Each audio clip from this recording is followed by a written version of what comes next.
It was an ordinary spring day in Villa Park, Illinois, a place where neighbors waved to each other and life seemed peaceful. A loving couple shared a cozy home, filled with memories of 7 years together. But on the morning of March 17, 2007, everything changed. A missing persons report led police to a chilling discovery that would unravel a story of betrayal, greed, and murder. What drove Nicole Abu Sharif to turn on Rebecca Klein, the woman she called her soulmate? Was it love gone wrong, a desperate act of passion, or something far more calculated? Today, we uncover the tangled web of lies, an unexpected affair, and a $400,000 motive. A love triangle no one saw coming, and a crime so shocking it made national headlines. What happens when trust is shattered, and secrets come to light? This is the story of Rebecca Klein and Nicole Abu Sharif. And what happened next will leave you speechless. Welcome to today's story, The Dark Deception, a lesbian love triangle that led to murder. In this gripping tale of betrayal, deception, and tragedy, we uncover the life and love of two women whose seemingly perfect relationship unraveled in ways no one could have imagined. Rebecca Klein, also known as Becky, a kind and dependable 32-year-old, loved deeply and lived simply.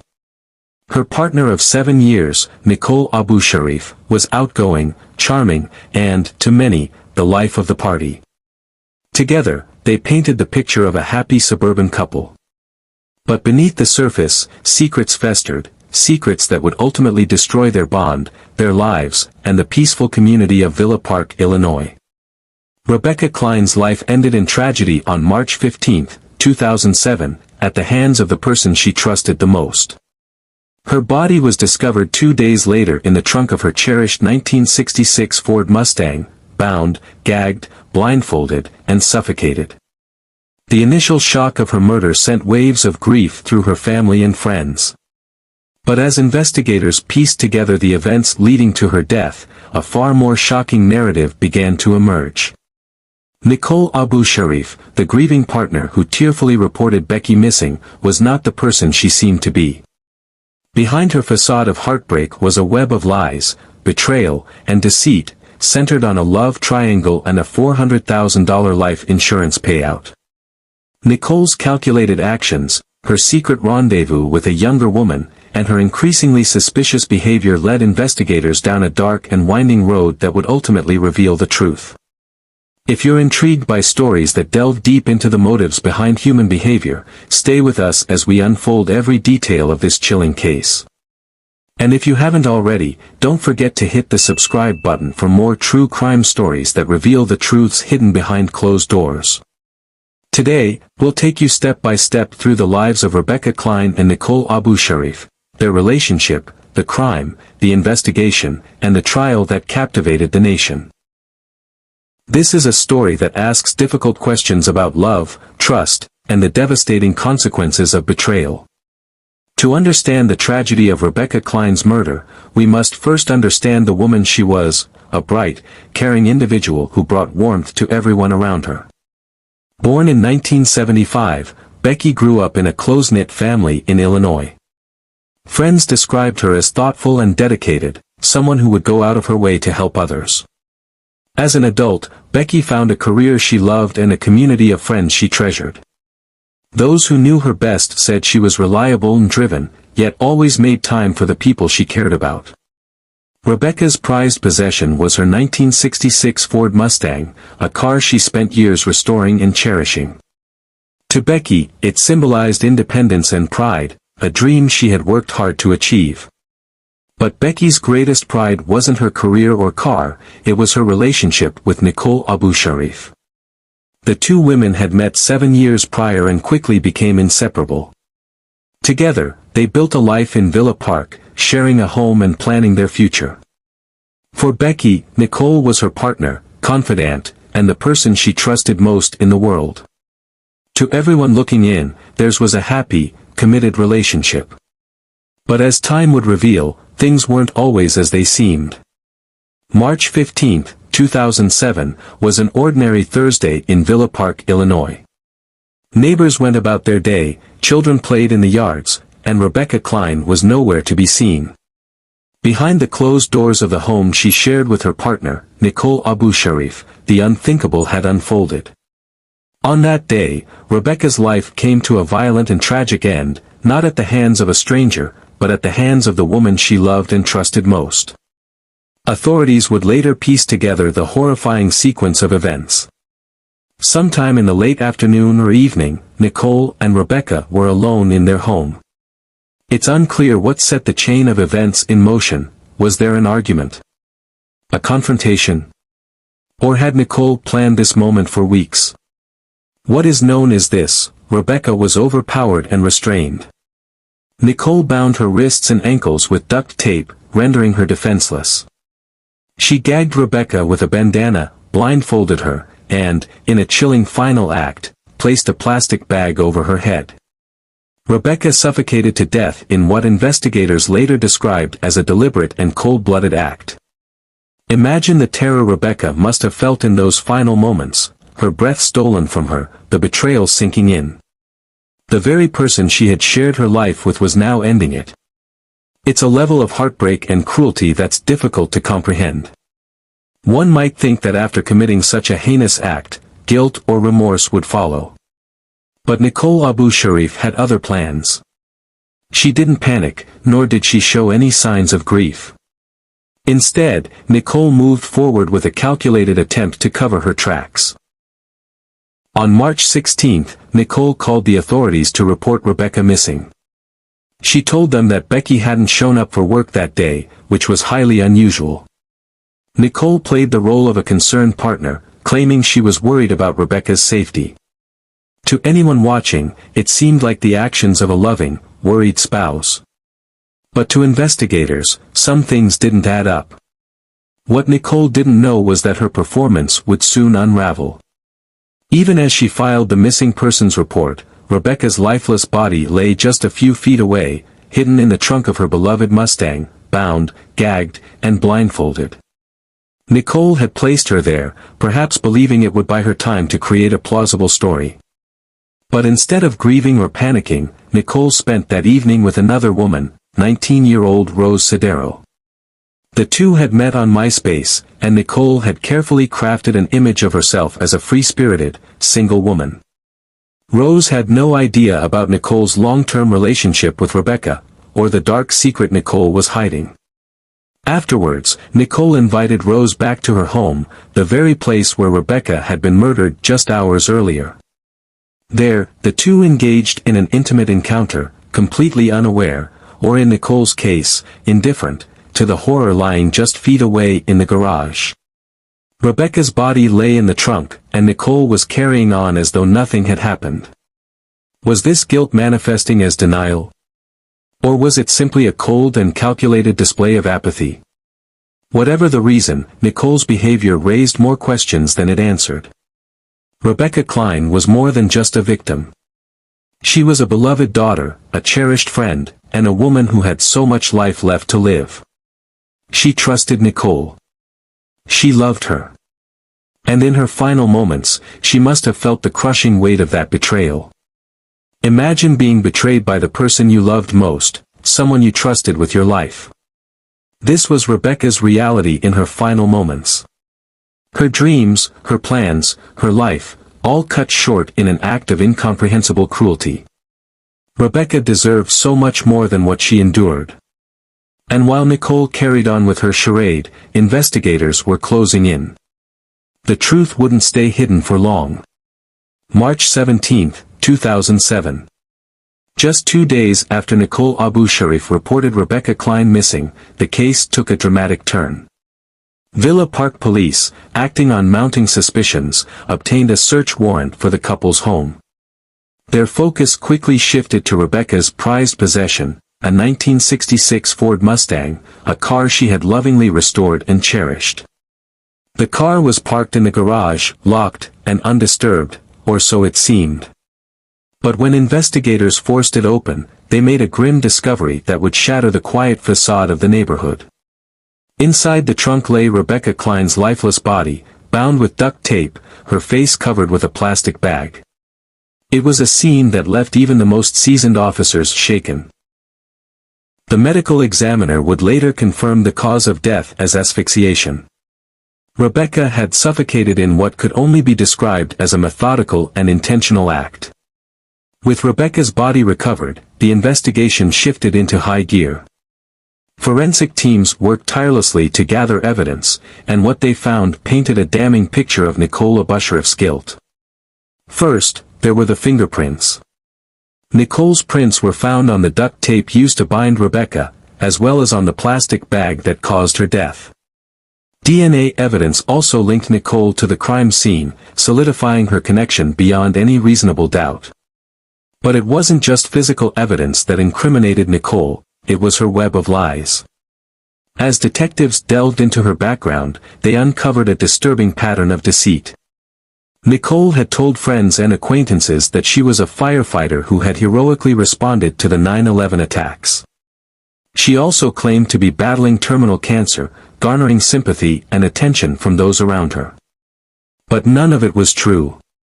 Nicole had never been a firefighter, nor was she sick.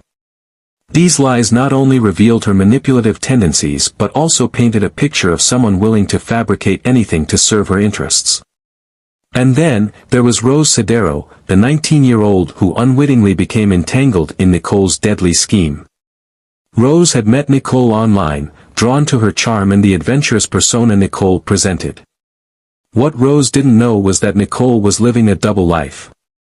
While portraying herself as a carefree single woman to Rose, Nicole was in a committed relationship with Rebecca, a relationship that ended in murder.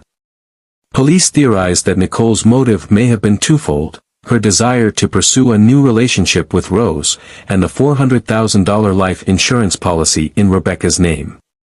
To Rose, Nicole was spontaneous and fun. To Rebecca, Nicole was her life partner. But to investigators, Nicole was now the prime suspect in a calculated crime fueled by greed and betrayal. From the very beginning, Nicole's behavior raised red flags. While she played the role of a concerned partner in public, her lack of genuine emotion during police interviews did not go unnoticed. Detectives noted her calm demeanor, even as the search for Rebecca intensified. And then there was Robert L. Edwards. Robert L. Edwards, one of Nicole's confidants, became an unexpected complication in the investigation. Police discovered that he had lied to them during the initial stages of the case, providing Nicole with an alibi that was later proven false. Edwards was eventually charged with obstruction of justice, though his involvement in the crime itself remained unclear. Why would Edwards risk his own freedom to protect Nicole? Was it loyalty? Fear?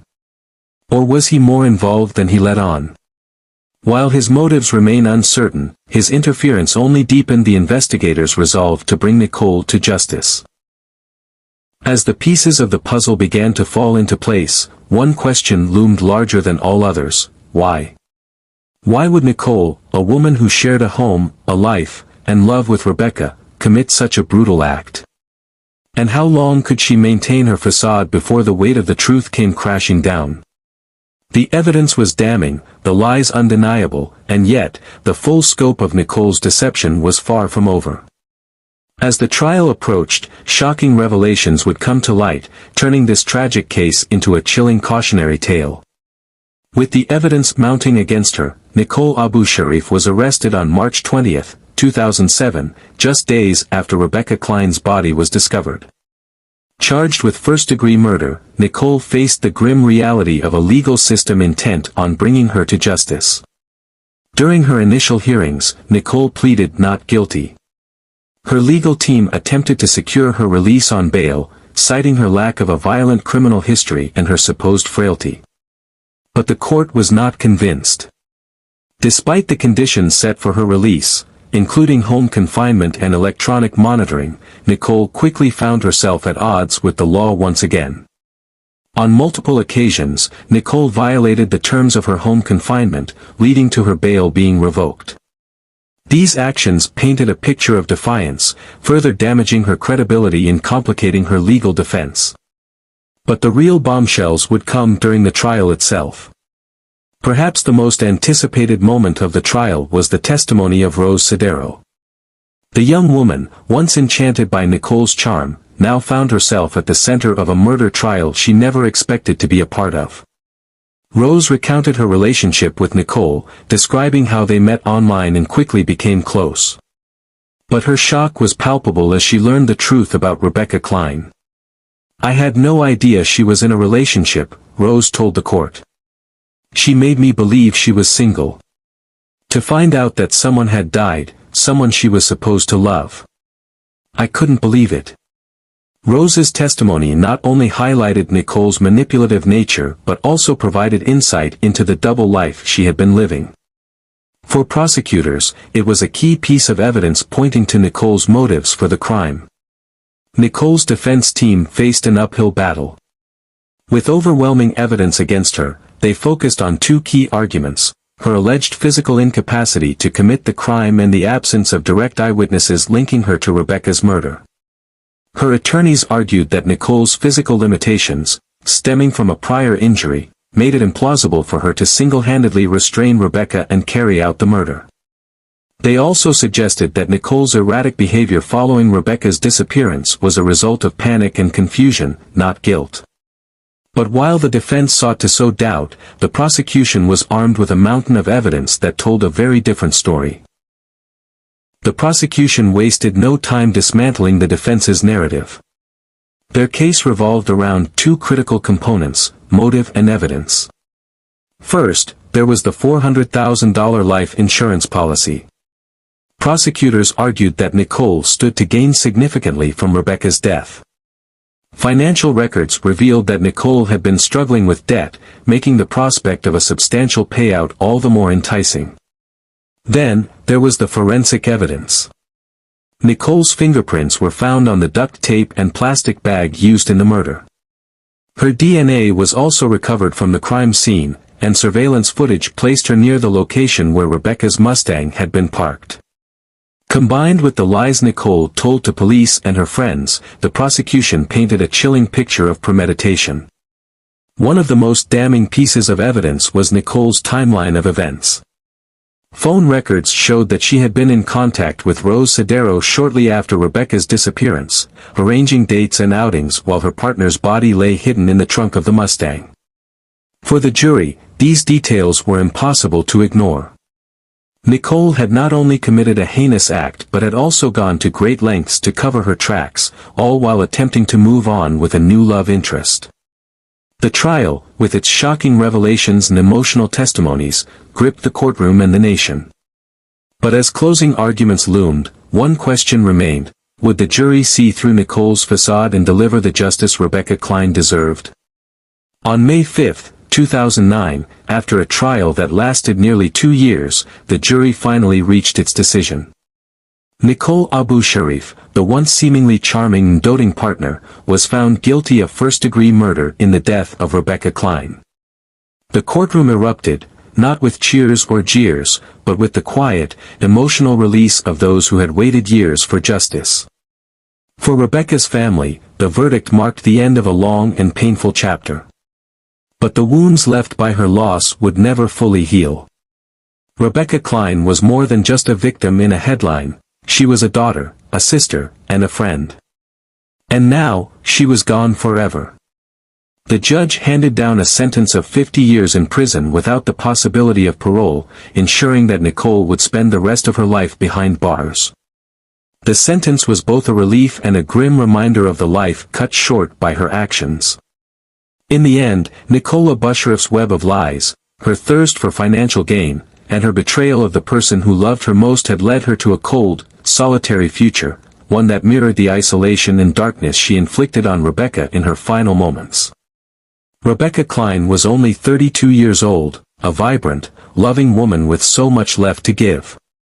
She was the kind of person who brought light into every room she entered, and whose warmth touched the lives of everyone who knew her. But her story was tragically cut short, her life stolen by someone she trusted with her heart. This case isn't just about a crime, it's about a life lost, a life filled with potential, love, and dreams. Rebecca's murder wasn't just the end of her story, it was the beginning of years of pain and grief for her family and friends.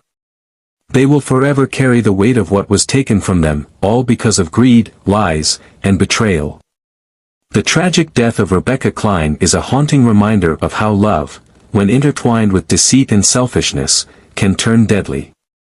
It challenges us to consider the depths of human vulnerability, the fragility of trust, and the catastrophic consequences when that trust is broken. Do you believe justice was truly served in this case? Did Nicole's 50-year sentence adequately reflect the devastation she caused, or do you think it fell short? And what about those moments in Rebecca's final hours? Could something have been done to save her? Let us know your thoughts in the comments below. Your voice matters, and we'd love to hear your perspective. If stories like these captivate you, if you're drawn to unraveling the complexities of human behavior and the shadowy motives that drive unspeakable crimes, then make sure to subscribe to our channel. By hitting that subscribe button, you'll join a community of curious minds delving into the world of true crime. And don't forget to turn on notifications so you never miss another gripping story. Thank you for taking the time to honor Rebecca Klein's story with us. May her memory serve as a light, even in the darkness of this tragedy. Until next time, stay safe and take care of one another.